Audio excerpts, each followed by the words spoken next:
Hello students, welcome to Genius Mentors. हम कर रहे हैं बेटा चैप्टर 1 जिसका नाम है क्रॉप प्रोडक्शन एंड मैनेजमेंट, है ना। हमने पढ़ा क्रॉप क्या होती है, देन क्रॉप प्रोडक्शन किसे बोलते हैं, देन क्रॉप मैनेजमेंट किसे बोलते हैं। अगर नहीं ध्यान है तो हम फिर से रिपीट कर लेते हैं। यानी अगर लार्ज स्केल पे आप एक ही टाइप के प्लांट ग्रो कर रहे हो तो उनको हम क्या बोलेंगे, क्रॉप। और क्रॉप प्रोडक्शन किसको बोलेंगे, एग्रीकल्चर की वो ब्रांच। क्रॉप किसके अंदर आता है, एग्रीकल्चर में। एग्रीकल्चर की वो ब्रांच जो हमें बताती है कि हमें कौन से टाइम पे कौन सी क्रॉप ग्रो करनी है, हमारे फूड और शेल्टर को ध्यान में रखते हुए, फूड या फाइबर के लिए, ठीक है। तो उसे हम क्या बोलेंगे, क्रॉप प्रोडक्शन। देन बात करते हैं हम क्रॉप मैनेजमेंट की, मतलब हमें कौन कौन सी प्रैक्टिस करनी है उस एग्रीकल्चर के लिए या उस क्रॉप प्रोडक्शन के लिए, ताकि अच्छी ग्रोथ हो सके, डेवलपमेंट हो सके, ठीक है, और हमारे पास ज्यादा से ज्यादा प्रोडक्शन हो, मतलब आपकी यील्ड अच्छी हो, यानी प्रोडक्शन पर यूनिट एरिया जो है वो ज्यादा हो, तो उसको हम क्या बोलेंगे, क्रॉप मैनेजमेंट, ठीक है। उसके बाद क्या था, यानी हम कौन कौन सी प्रैक्टिस कर रहे हैं चैप्टर के अंदर, तो हमने अभी तक जो कवर किया वो देख लेते हैं एक बार और देन हम आगे बढ़ते हैं। तो चलिए देखते हैं क्या किया है हमने। क्या बेटा, प्रिपरेशन ऑफ सोयल, कि सोयल को कैसे प्रिपेयर किया जाता है, ठीक है। आप कैसे उस सोयल को, मतलब अगर हमारी खाली जमीन है, फैलो लैंड है, ठीक है, तो उस पे हम क्या करें, हम कैसे क्रॉप उगाएंगे, उससे पहले उसको तैयार किया जाता है, ठीक है। क्योंकि उसके अंदर कुछ अनवांटेड प्लांट ग्रो कर गए होंगे, मिट्टी इतनी जकड़ गई होगी कि आप उसको आसानी से तोड़ नहीं सकते, ताकि बीज बाहर नहीं आ पाएगा उससे, ठीक है। तो उसके लिए हमें क्या करना पड़ेगा, उस मिट्टी को थोड़ा लूज करना पड़ेगा, टर्न करना पड़ेगा। टर्न मतलब नीचे की मिट्टी ऊपर आ जाना और ऊपर की मिट्टी नीचे चल जाना, ठीक है, पलट दिया हमने उसको। तो उसके लिए हमने क्या किया था, प्लोइंग, या फिर इसी को बोलते हैं हम टिलिंग। क्लियर है, ठीक है। देन हमने इसमें क्या किया, लेवलिंग किया, क्योंकि जब हमने प्लोइंग की ना तो हमारे पास कुछ मिट्टी के क्रम्स रह गए थे, मतलब सारी मिट्टी एकदम लूज नहीं हो पाई, कुछ मिट्टी कहीं कहीं जगह इकट्ठी हो गई थी, कहीं पे ऊंचा हो गया था, कहीं पे नीचा हो गया था, ठीक है। हमारा हल जो उसको जोत रहा था तो उस टाइम उसको पता नहीं चला, तो इसलिए हम क्या करते हैं, उसको एक जैसे लेवल पे ले आते हैं, इवन सरफेस बना लेते हैं। उससे क्या फायदा होगा, जो सोयल का जो टेक्सचर है एक तो वो अच्छा हो जाता है, दूसरा उसके अंदर जो वाटर यूज एफिशिएंसी है, मतलब जो रिटेन करेगी सोयल वाटर को, वो अच्छी इसलिए हो जाएगी क्योंकि सारा सरफेस आपका इवन है, हर एक प्लांट को प्रॉपर अमाउंट में पानी या न्यूट्रिएंट मिल पाएंगे, ठीक है। देन उसके बाद हमने किया था मैन्योरिंग। मैन्योरिंग आप पहले भी कर सकते हो, किससे पहले, प्लोइंग से पहले। क्यों, उससे क्या फायदा, देखो मैन्योर आप बाद में तो डाल ही रहे हो, लेकिन बाद में जो डाला जाता है वो इतने अच्छे से मिक्स ही नहीं हो पाता। अगर मैन्योरिंग आप पहले करते हो तो जब खेत जोत रहे हो तो मिट्टी के अंदर पूरा अच्छे से मिक्स हो पाएगा, इसलिए मैन्योरिंग आप पहले करोगे तो ज्यादा बेटर होगा, ठीक है। आप स्टेप बाद में भी लिख सकते हो, पहले भी लिख सकते हो, वो गलत नहीं है, लेकिन अगर हम पहले करते हैं तो उससे क्या होगा, हमारा प्रोडक्शन और ज्यादा अच्छा होगा। क्लियर है। देन ये सारा हमारी जमीन जब तैयार हो गई, हमारा फील्ड तैयार हो गया, सोइल को प्रिपेयर कर लिया, तो उसके बाद हमने क्या किया था, सोइंग। इसके अंदर क्या करा हमने, हमें सीड को स्कैटर करना था अर्थ पे, मतलब सोइल के अंदर, ठीक है। तो उससे क्या फर्क पड़ेगा, उससे पहले हमें उनको सिलेक्ट करना पड़ा था कि जो डैमेज सीड है उन्हें अलग कर दे, और हमें क्या चाहिए, हेल्दी, क्लीन, गुड वेराइटी और हाई यील्डिंग सीड्स चाहिए, ठीक है। उसके लिए हमने एक एक्टिविटी करके देखी थी जिससे हमने डैमेज सीड को रिमूव किया था। देन हमने क्या, एडिंग मैन्योर एंड फर्टिलाइजर, हमने उसके अंदर मैन्योर और फर्टिलाइजर ऐड किए। अब मैन्योर क्या था और फर्टिलाइजर क्या था, मैन्योर जो है वो ऑर्गेनिक सब्सटेंस से मिलता है, यानी जो लिविंग थिंग से जो वेस्ट निकलता है उससे तैयार होता है, ठीक है, जैसे प्लांट हो गए, एनिमल हो गए, इनके वेस्ट। और जो फर्टिलाइजर हैं उनको हम केमिकली प्रिपेयर करते हैं, मतलब लैब के अंदर तैयार किया जाता है। लेकिन इनमें क्या फर्क था कि मैन्योर तो जो है ह्यूमस ऐड करता है, मतलब ब्लैक कलर में चेंज हो जाता है, मतलब धीरे धीरे जैसे उसके अंदर ऑर्गेनिक कंपाउंड की अमाउंट बढ़ती रहेगी उसका कलर चेंज होगा, ठीक है। तो जो ब्लैक कलर का ऑर्गेनिक सब्सटेंस होगा उसे ही हम क्या बोलते हैं, ह्यूमस, और वो किसके अंदर ऐड हो जाता है, हमारी मिट्टी में ऐड हो जाता है, मैन्योर भी बोलते हैं, ठीक है। फिर फर्टिलाइजर जो है उनके अंदर कोई ह्यूमस नहीं होता, क्योंकि वो सारे के सारे हम क्या कर रहे हैं, आर्टिफिशियली प्रिपेयर कर रहे हैं, किसके अंदर, फैक्ट्रीज में या लैब्स में। और हम मैन्योर कहाँ तैयार करते हैं, हम फील्ड में। ये डिफरेंस हमने किया था। देन बट इन दोनों में एक डिफरेंस बहुत ज्यादा है, क्या कि फर्टिलाइजर जो है हम इस तरीके से तैयार करते हैं कि हमारी फसल को क्या चाहिए, कौन सा न्यूट्रिएंट चाहिए, उस न्यूट्रिएंट को ध्यान में रखते हुए क्या होगा, वो उसके अंदर सारे न्यूट्रिएंट प्रॉपर अमाउंट में होंगे, तो क्या होगा, प्रोडक्शन वो ज्यादा देंगे। लेकिन मैन्योर जो है वो अपने आप तैयार होता है, उसके अंदर कोई न्यूट्रिएंट थोड़ा कम भी हो सकता है, कोई ज्यादा भी हो सकता है, तो उसके अंदर थोड़ी सी यील्ड कम होगी, मतलब प्रोडक्शन जो पर यूनिट एरिया है वो फर्टिलाइजर से ज्यादा होगा और मैन्योर से थोड़ा कम होगा। और फर्टिलाइजर हमने देखे थे जैसे यूरिया हो गया, अमोनियम फॉस्फेट हो गया, ठीक है। तो इसलिए किसान क्या करते हैं, आजकल ज्यादा डालते हैं। लेकिन हमें कुछ ध्यान रखना चाहिए, उससे क्या होता है, सॉइल का इरोजन होता है। अगर हम ज्यादा फर्टिलाइजर यूज करेंगे, है तो वो केमिकल ही ना, और अगर आप ज्यादा केमिकल यूज करते हो तो उससे क्या होगा, जैसे हम कोई टैबलेट अगर ज्यादा खाएंगे तो हमारी बॉडी को नुकसान होगा ना, तो ऐसे ही सॉइल को दोगे तो उसको भी नुकसान होगा, उससे उसकी सैलिनिटी बढ़ सकते हैं, उसके अंदर इतने सारे सॉल्ट्स आ जाएंगे जितने वो चाहिए ही नहीं है प्लांट को, ठीक है। तो आगे बढ़ते हुए जो हमारा आज का टॉपिक रहेगा वो होगा आपका इरिगेशन। अब इरिगेशन में क्या है देख लेते हैं। इरिगेशन क्या है, मतलब कुछ ना कुछ तो कर रहे हैं हम इसके अंदर, क्या कर रहे हैं हम ना, पानी दे रहे हैं। अब पानी देना है तो उसको क्या करना पड़ेगा, पहले हमें पानी की इंपॉर्टेंस जाननी पड़ेगी कि क्यों देना हमें पानी, है ना। तो चलिए एक बार देख लेते हैं कि पानी क्यों जरूरी है। All living beings need water to live. सभी जो जीवित वस्तु हैं, कोई भी जीव है, ठीक है, सजीव हो तो क्या करेंगे, कोई भी सजीव ऑर्गेनिज्म है तो उनको जिंदा रहने के लिए क्या चाहिए, पानी चाहिए, ठीक है।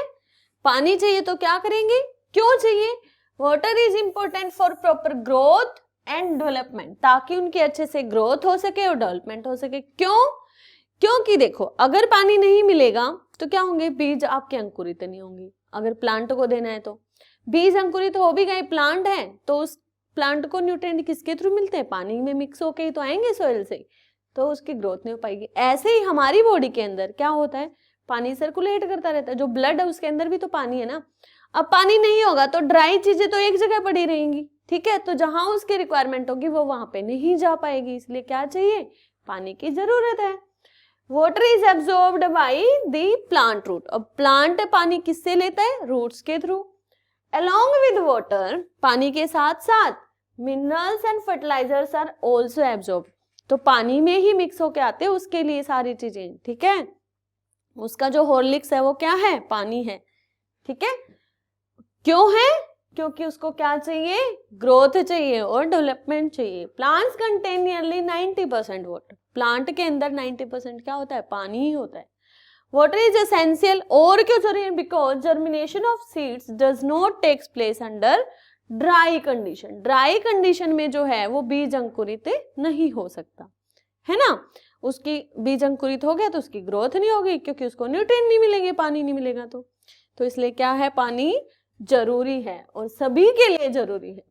Nutrients dissolved in water are transported to each part of the plant, ताकि पानी में घुले हुए जो न्यूट्रिएंट हैं वो सारे हिस्सों तक पहुंच जाए प्लांट के, ठीक है।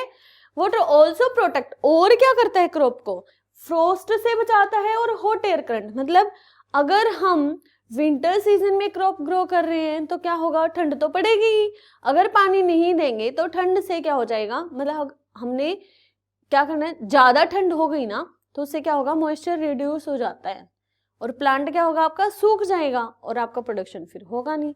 तो ऐसे ही, और ज्यादा गर्मी पड़ी तो पानी क्या होगा, वेपर की फॉर्म में उड़ जाएगा, तब भी पानी की कमी हो जाएगी, ठीक है। तो पानी क्या करता है, उससे ठंड से और गर्मी से दोनों से बचाता है प्लांट को। जैसे हम पानी पीते रहते हैं, गर्मियों में थोड़ा कम पीते हैं, सर्दियों में थोड़ा ज्यादा पीते हैं, तो इसी हिसाब से हम क्रॉप को भी देखते हुए उसके अंदर पानी देंगे। To maintain the moisture of soil for healthy crop growth, fields have to be watered regularly. इसलिए इन सारी चीजों को ध्यान में रखते हुए हम क्या करते हैं, खेत के अंदर पानी देते हैं ताकि हमारी क्रॉप की ग्रोथ अच्छी हो। तो द प्रोसेस या the supply of water to crops at regular intervals, उसी को हम क्या बोलते हैं, इरिगेशन। समझ आया कि यानी हमने जो पानी दिया है किसको, फील्ड को, और पहुंचाया किसको है, क्रॉप को। कब, एक रेगुलर इंटरवल पे। ये नहीं है कि आप डेली पानी देते रहो, वो देखा जाता है कि क्रॉप किस टाइप की है। अगर क्रॉप को जल्दी जल्दी पानी चाहिए तो हम जल्दी जल्दी देंगे, अगर पानी उसको बहुत कम चाहिए तो हम बहुत कम देंगे। तो इन सारी चीजों को ध्यान में रखते हुए हम सप्लाई करते हैं वाटर की किसको, क्रॉप को, एक रेगुलर इंटरवल पे, तो उसे हम क्या बोलते हैं, इरिगेशन। समझ आ गया। The time and frequency of irrigation, time और फ्रीक्वेंसी मतलब नंबर ऑफ टाइम्स, कितनी बार आपको देना है, ठीक है, varies from crop to crop, एक क्रॉप से दूसरी क्रॉप पे वेरी करती है। जैसे शुगर केन को ज्यादा पानी चाहिए, बाजरे को कम पानी चाहिए, है ना। ऐसे ही गेहूं को ज्यादा पानी चाहिए, मस्टर्ड को कम चाहिए। गेहूं को ज्यादा मतलब बहुत ज्यादा नहीं, कहने का मतलब ये है मस्टर्ड की बजाय थोड़ा ज्यादा चाहिए। तो सोयल टू सोयल डिपेंड करता है, सोयल कैसे, अगर आपकी चिकनी मिट्टी है तो उसके अंदर वाटर रिटेंशन कैपेसिटी बहुत ज्यादा होती है, ठीक है। अगर ब्लैक सोयल है तो क्या होगा, वो पानी को होल्ड करके रखते हैं, उसके पार्टिकल बहुत छोटे होते हैं, एक बार पानी दोगे वो चिपक जाएंगे, वो चिपके ही रहते हैं, तो उनके अंदर तो पानी बहुत ज्यादा रहेगा। अगर उसमें आप बार बार पानी दोगे तो पानी खड़ा रहेगा, और पानी खड़ा रहेगा तो हमारा क्या होगा, उसके अंदर सैलिनिटी बढ़ जाएगी, मतलब सोल्ट की अमाउंट बढ़ जाएगी, जिससे क्या होगा, हमारी क्रॉप का प्रोडक्शन कम होगा, ठीक है। एंड सीजन टू सीजन, और एक सीजन से दूसरे सीजन में वेरी करते हैं, जैसे सर्दियों में कम पानी देना है और गर्मियों में ज्यादा देना है, ठीक है। क्लियर है, कोई डाउट? चलिए आगे बढ़ते हैं। In summer the frequency of watering is higher, गर्मियों में जो है जो नंबर ऑफ टाइम्स होता है इरिगेशन का वो बढ़ जाता है, मतलब पानी देने की जो बारी आती है, मतलब एक बार देना है, दो बार देना है, तीन बार देना है, ऐसे, ठीक है। जो नंबर ऑफ टाइम्स है वो क्या बढ़ जाता है, बढ़ जाता है, किसका, पानी देने का, मतलब इरिगेशन का टाइम बढ़ जाता है, इरिगेशन की फ्रीक्वेंसी बढ़ जाती है। कब, समर्स के अंदर। क्यों, व्हाई इज इट सो, ऐसा क्यों है। कुड इट बी, क्या ऐसा है क्या, due to the increase rate of evaporation of water from the soil and the leaves, क्या जो रेट ऑफ इवेपोरेशन, इवेपोरेशन का मतलब ये होता है कि वेपर की फॉर्म में पानी उड़ जाना, ठीक है, क्योंकि गर्मियों में धूप ज्यादा पड़ेगी तो रेट ऑफ इवेपोरेशन, इवेपोरेशन मतलब कि लिक्विड जो है वो वेपर की फॉर्म में बन के और ऊपर जा रहा है, ठीक है। क्लियर है, वेपराइजेशन क्या होती है कि लिक्विड का वेपर में चेंज होना, ठीक है, और वाटर जो है वो वाटर वेपर की फॉर्म में क्या करता है, उड़ता जाता है, चाहे तो लीव से उड़े या फिर सोयल से उड़े, ठीक है। क्या ऐसा है, बिल्कुल ऐसा ही है, क्योंकि रेट ऑफ इवेपोरेशन क्या हो जाता है, इंक्रीज हो जाता है। अब ये तो चिंता की बात होगी, I am very careful this year about watering the plants, मैं इस बार पौधों को पानी देने के लिए बहुत ही चिंतित हूँ या बहुत ही सावधान हूँ। क्यों, last summer my plant dried up and died, क्योंकि पिछली गर्मियों में ना मैंने कम पानी दिया, जिसकी वजह से क्या होगी, मेरी क्रॉप सूख गई और मर गई, ठीक है, तो यानी उसका प्रोडक्शन बिल्कुल नहीं हुआ। क्लियर, तो इससे क्या हुआ, उसको बहुत ज्यादा परेशानी सहन करनी पड़ी होगी, भाई कहाँ से वो अनाज लाएगा, मतलब खाने पीने के लिए भी उसका अनाज नहीं बचा होगा। तो हमें क्या करना है, समर के अंदर जो फ्रीक्वेंसी है इरिगेशन की वो क्या हो जाती है, बढ़ जाती है। क्लियर है, चलिए अब इरिगेशन कर रहे हैं, क्या उसके कोई सोर्सेज हैं, बिल्कुल हैं। सोर्सेज ऑफ इरिगेशन क्या हो सकते हैं, sources of water for irrigation are wells, tube wells, ponds, lakes, rivers, dams and canals, ये सारे के सारे क्या हैं, सोर्सेज ऑफ इरिगेशन। मतलब हमें ग्राउंड वाटर से पानी मिल सकता है, और ग्राउंड वाटर से हम पानी किसके थ्रू लेते हैं, या तो वेल्स के थ्रू लेंगे, या ट्यूब वेल्स के थ्रू लेंगे, या पोन्ड्स के थ्रू, पोन्ड्स में वैसे भी आ सकता है। लेक्स में पानी कहाँ से आएगा, रिवर से आएगा, ठीक है, और डैम्स भी हम किस पे बनाते हैं, रिवर्स पे बनाते हैं। कैनाल्स में भी पानी कहाँ से आएगा, रिवर से आएगा, और रिवर्स में कहाँ से आएगा, जो ग्लेशियर्स होते हैं ना, जो बर्फ से ढकी हुई रॉक्स होती हैं, उनसे जब उनकी बर्फ पिघलती है ना, तो पिघल के कहाँ, नदियों के रूप में बहती है, ठीक है। तो ये क्या है, आपके सोर्सेज ऑफ इरिगेशन, जिससे हम पानी लेते हैं इरिगेशन करने के लिए। क्या इसके कोई मेथड है, हम कैसे करेंगे? बिल्कुल है, क्यों नहीं है। जो मेथड्स हैं इरिगेशन के वो 2 टाइप्स हैं। या तो आप पुराने मेथड यूज करो, ट्रेडिशनल मेथड जो पुराने टाइम से चले आ रहे हैं, अगर उसमें कोई आपको कमी लगे तो आप मॉडर्न मेथड यूज कर सकते हो। ठीक है, तो मेथड्स ऑफ इरिगेशन कितने आपके? 2 टाइप्स। कौन से? ट्रेडिशनल मेथड और मॉडर्न मेथड्स। ट्रेडिशनल मतलब जो पुराने टाइम से चले आ रहे हैं। तो ट्रेडिशनल मेथड कौन से होते हैं, देख लेते हैं कौन से होते हैं।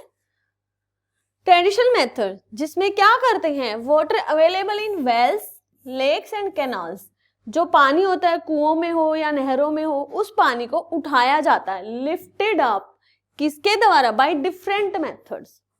हम अलग अलग मेथड यूज कर सकते हैं इन डिफरेंट रीजन्स, मतलब एक जगह से दूसरी जगह वेरी करता है कि आप किससे पानी निकाल रहे हो। वो for taking it to the field, इसे खेतों तक पहुंचाने के लिए। कहीं पाइप का यूज कर सकते हैं, ठीक है, कहीं पे हम पूरा का पूरा जाल बिछा लेते हैं पाइप्स का, या फिर कुएं से निकालने के लिए हम घिरनी का इस्तेमाल करते हैं। कैटल और human labour is used in these method. Generally जो ये मेथड होते हैं इनके अंदर हम जानवरों का प्रयोग करते हैं, जैसे बैल हो गए, कैमल्स हो गए, हॉर्स हो गए, ठीक है, इन सब को इस्तेमाल करते हैं और हमें तो साथ लगना ही पड़ता है।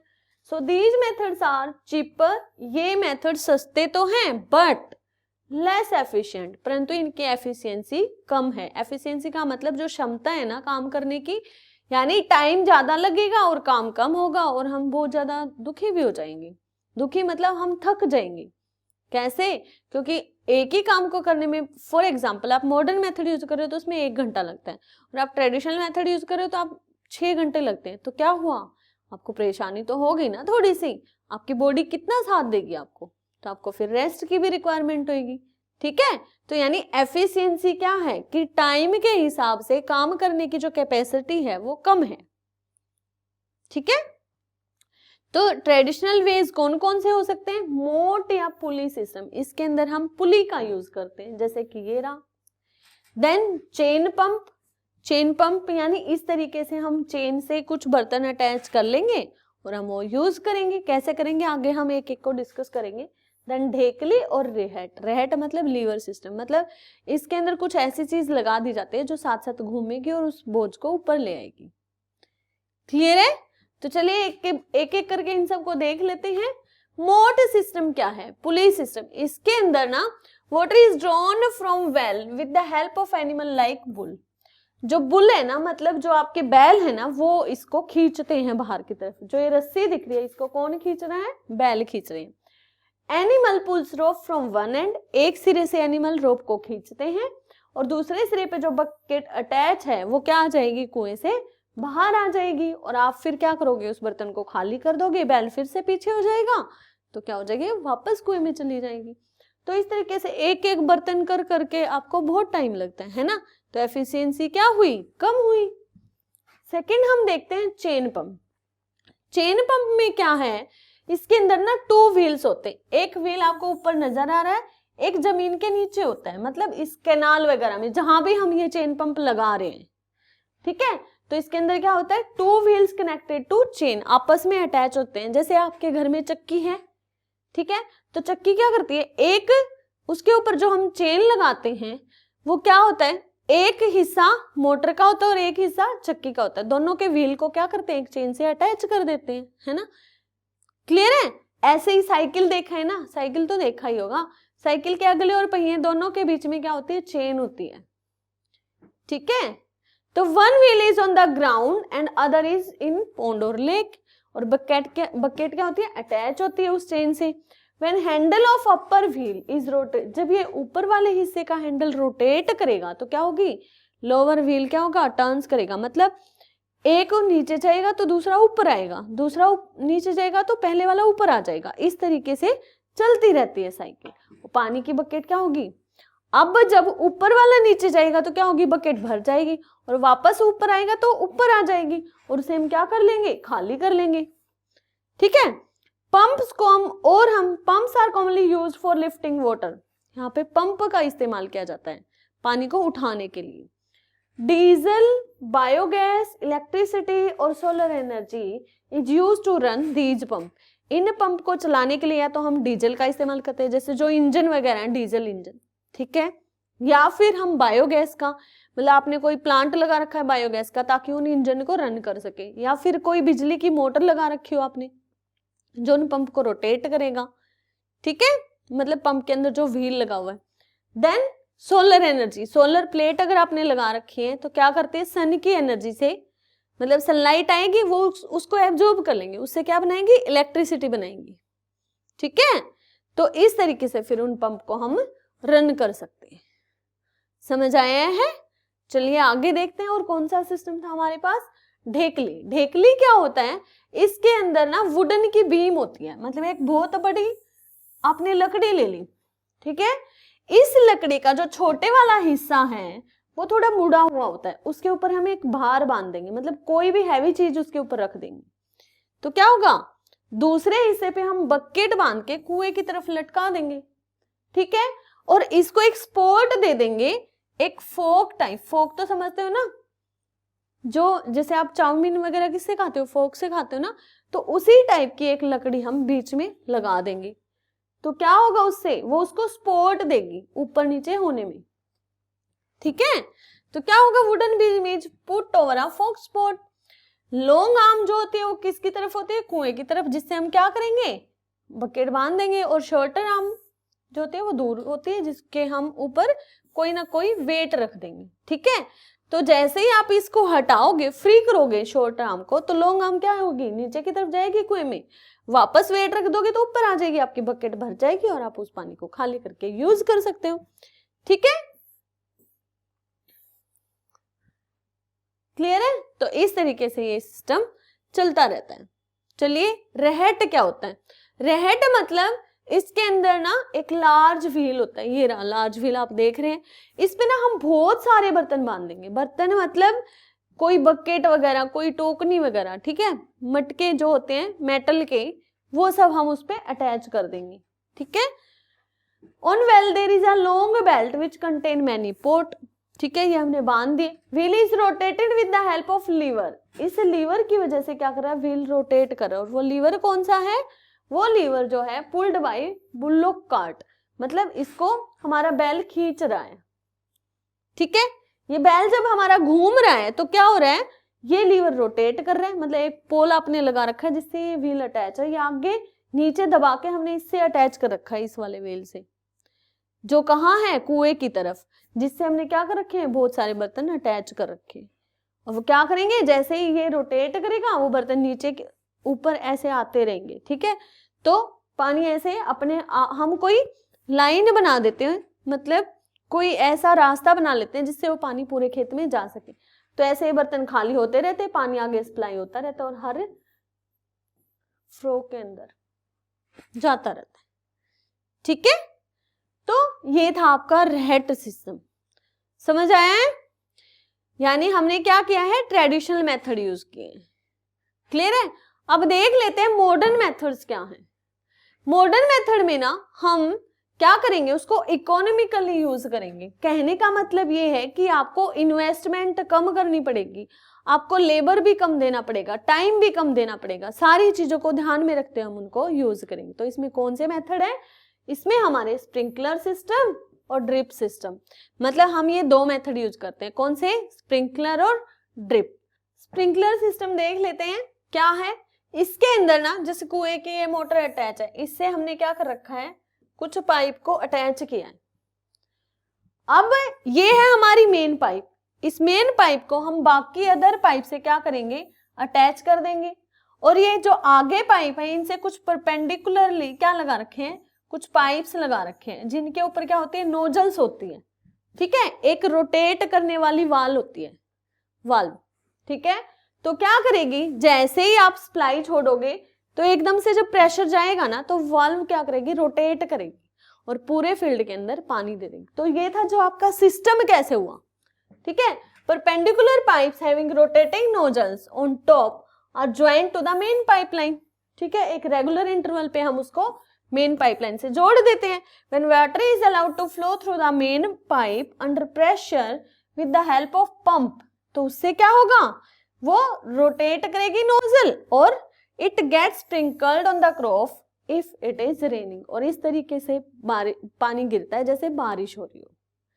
ठीक है, देख लेते कैसे हो रहा है। तो a system of irrigation in which water is distributed in the form of spray like natural rainfall, तो उसे हम क्या बोलते हैं, स्प्रिंकल। ठीक है, तो स्प्रिंकलर इरिगेशन को क्या बोलेंगे, स्प्रिंकलर इरिगेशन। और जो हमने सिस्टम देखा वो क्या हो जाएगा, स्प्रिंकलर सिस्टम। इसके एडवांटेज क्या है देख लेते हैं।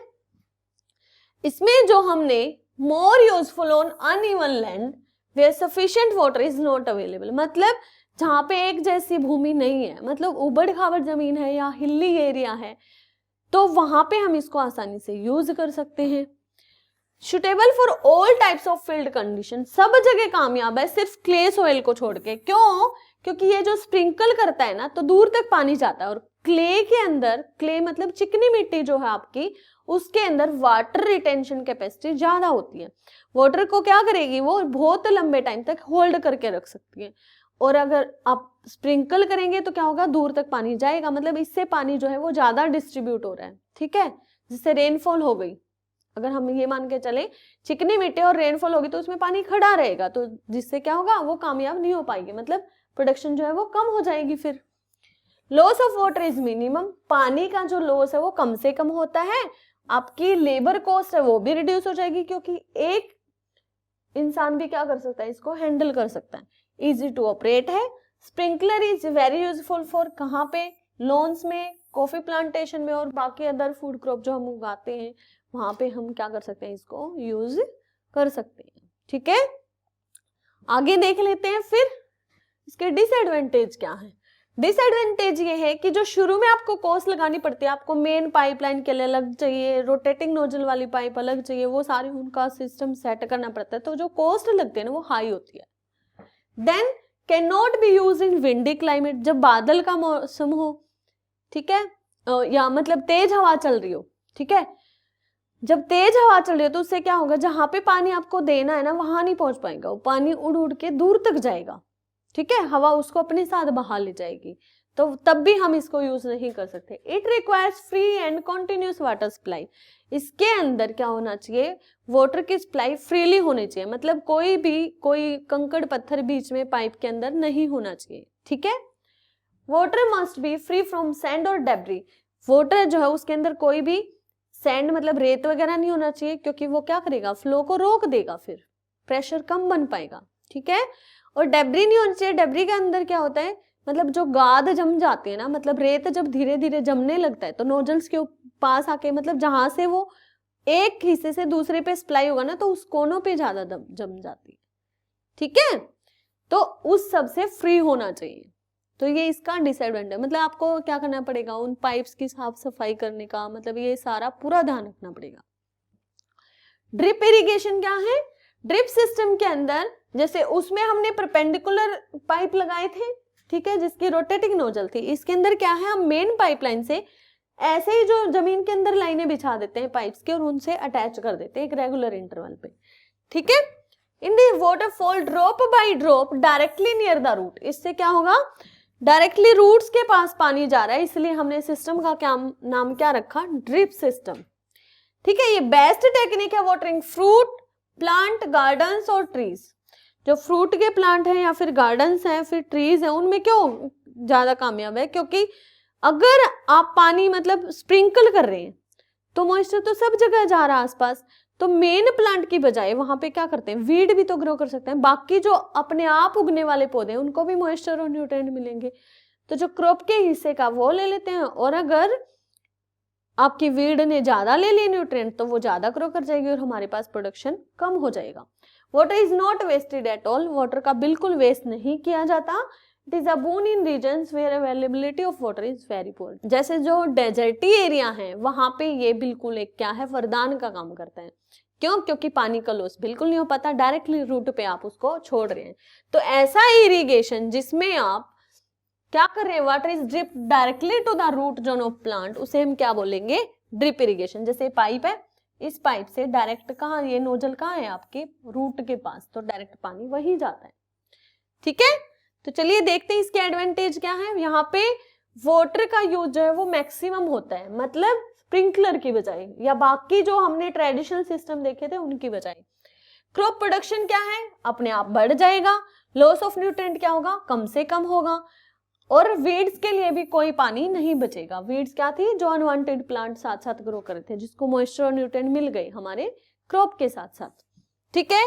सॉइल इरोजन भी नहीं होगा, क्योंकि अगर पानी के साथ न्यूट्रिएंट बह के एक दूसरे स्थान पे जाएंगे तो क्या होगा, वहां की मिट्टी वीक हो जाएगी, ठीक है, तो न्यूट्रिएंट का लॉस होगा तो सॉइल की फर्टिलिटी कम हो जाएगी और उसके अंदर कुछ होगा ही नहीं, तो आराम से जो सरफेस है वो क्या होगा, उड़ जाएगा। वाटर इवेपोरेशन भी कम होगा। अब सॉइल का पानी जो है उसके ऊपर आ ही नहीं रहा, वो डायरेक्ट नीचे ही जा रहा है जमीन में, तो क्या होगा, पानी को इवेपोरेट होने का टाइम ही नहीं मिलेगा। It can be use in irregular field, और ये इरेगुलर फील्ड में मतलब जहाँ पे अनइवन लैंड है वहां पे भी आप इसको यूज कर सकते हैं। तो डिसएडवांटेज क्या होगी, वही सेम है कि इनिशियल सेटअप जो है हाई होना चाहिए। दूसरा, सैलिनिटी की प्रॉब्लम बढ़ सकती है। सैलिनिटी मतलब कि जो सोल्ट की अमाउंट है ना, अब डायरेक्ट प्लांट को दे रहे हो, सारे न्यूट्रिएंट प्लांट पे जा रहे हैं, लेकिन प्लांट कितने लेगा, आपकी 2 रोटी खाने की कैपेसिटी और आपको खिलाती रहे मम्मी 3 खा ली 4 खा ली, तो क्या एक टाइम आएगा ना जब बोलोगे बस अब और नहीं। तो ऐसे ही प्लांट के लिए भी क्या होता है, सोल्ट कोई कुछ ही अमाउंट में ले पाएगा ना, जो न्यूट्रिएंट है आपके मिनरल्स हैं वो प्रॉपर अमाउंट में लेने हैं, लेकिन अगर वो ज्यादा हो गए तो क्या होगा, सैलिनिटी की प्रॉब्लम बढ़ जाएगी। Improper filtration can cause clogging, अगर आपका पानी मतलब साफ सुथरा नहीं है तो क्या होगा, ब्लॉकेज बनाएगा, और इसको रिक्वायर करने के लिए मतलब इस प्रोसेस को मेंटेन करने के लिए सारे सिस्टम को अच्छे से क्या चाहिए, हाई स्किल चाहिए, ठीक है, मतलब आपको पूरा अच्छे प्रॉपर तरीके से करना आना चाहिए, ठीक है, कैसे उसको इंस्टॉल करना है, कैसे कैसे पूरे खेत के अंदर उसको लगाना है। तो ये था बेटा आपका इरिगेशन। क्या था, इरिगेशन, यानी हमने क्या किया, ट्रेडिशनल मेथड भी यूज किए और मॉडर्न मेथड्स भी, ठीक है। ट्रेडिशनल मेथड्स में क्या आपको लेबर कॉस्ट ज्यादा लगाना पड़ रहा था, आपकी एफिशिएंसी कम हो रही थी। यहाँ पे क्या है, आपका लेबर कॉस्ट कम है और एफिशिएंसी ज्यादा है, बस स्टार्टिंग में क्या है, आपको स्किल्स की रिक्वायरमेंट चाहिए, ठीक है। तो बाकी जो नेक्स्ट टॉपिक है वो हम नेक्स्ट क्लास में करेंगे, अभी के लिए इतना ही, थैंक यू।